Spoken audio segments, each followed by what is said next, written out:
agreement that you extend an invitation to somebody who then doesn't take it up.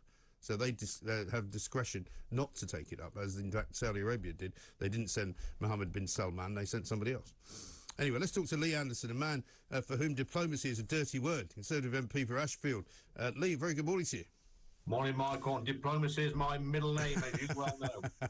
Exactly right. Yeah, but you know, it's not. Oh, you wouldn't call it soft diplomacy. I don't think the sort of stuff that you practice, Lee. What have you made of the last few days? It's been an incredible period. I've said that it's given us all a reminder of what it means to be British. It gives us all a reminder of what's good about this country. I'm sick to death of people talking it down. Sick to death of people saying how it's all going down the Swanee. I think we're a great country, and I think this weekend proved it. Well, I'm on the same page as you on this one, Michael. Last week I was in London. I was fortunate enough to walk past the Queen's coffin and pay my last respects. I was there on Whitehall when the funeral procession came by. Look, you know, we've all been glued to our television screens over the weekend. We've all been involved. And you're quite right, Michael. Nobody does it better than us. We are a great nation. The Queen has served us well for 70 years, over 70 years.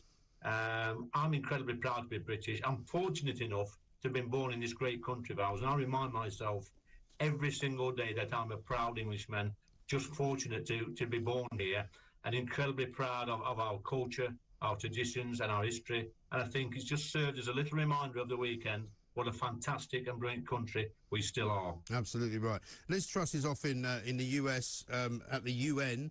Some people say she should be back here sorting out our problems. What do you think?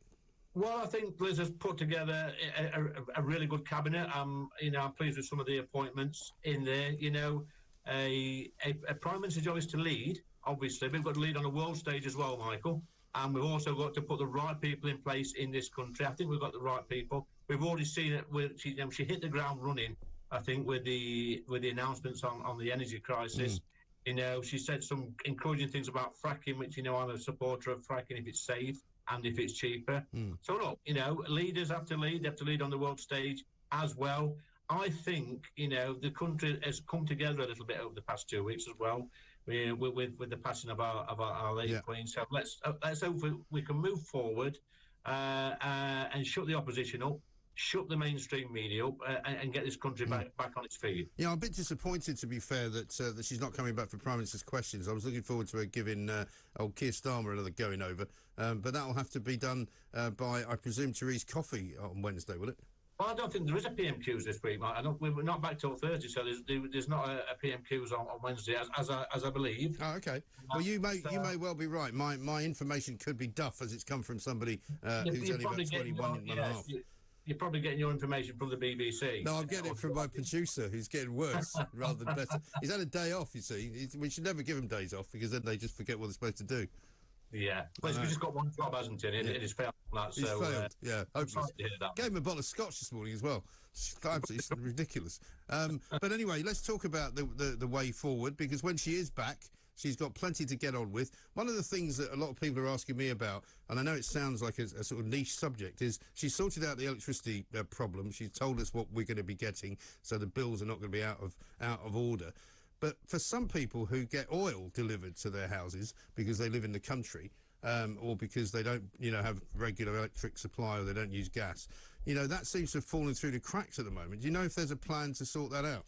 Yeah, I mean, my parents fall into that category, Mark, and many people do it in a coalfield area who's gone from coal, couldn't get gas supply, so they've gone on oil. So I believe that is something that is being looked at, because it affects thousands and thousands of people across the country. And it's only right, it's only fair that, you know, because the oil prices for oil central heating, that's gone through the roof like gas has. So, yeah, I believe it is being looked at. Yeah, good. And the mini-budget coming on Friday, we understand, if that's the right information, is it? Well, yeah, there's going to be a statement, I believe, this Friday. Look, it's important. We've got a new Prime Minister, a new government. We need a new focus and possibly a new direction. Look, we've been giving money away, a lot of money away, Michael, in this country, about billions and billions of pounds. It's not just about throwing money at everything. We need a proper...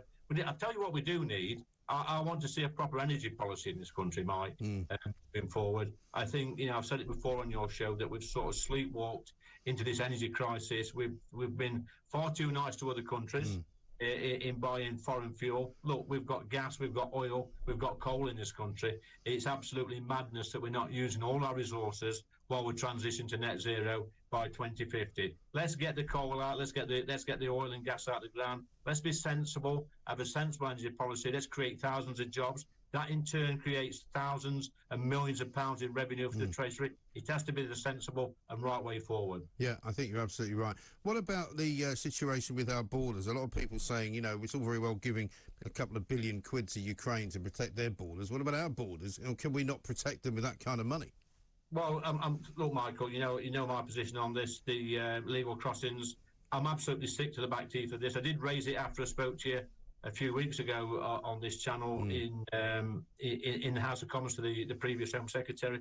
I'm fed up to the back teeth of it. Look, my solution is simple. I'm not in government, but if I was, I'd just put them on a boat and send them straight back. And if it means a standoff with France, then so be it. I think the country as a whole would get behind a government that took that sort of stance, but we don't do that. We're British. We try and do things the right way, obey the rules. But I think this current crisis, £5-6 million a day, is costing to house these illegals. And let's be honest, Mike, they're not genuine asylum seekers. No. The chancellors, the economic migrants, whatever they are, they need sending straight back. Yeah, and regardless of whether Joe Biden likes it or not, we've got to get Northern Ireland sorted out, haven't we? We have got to get Northern Ireland. We seem to sometimes forget a little bit in this country. I think we're all guilty of it. That Northern Ireland is part of this great country of ours.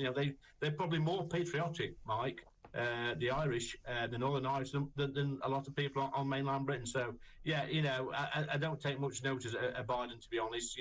I'm more interested in what our own government's got to say, and whatever decisions we make and whatever direction we're travelling.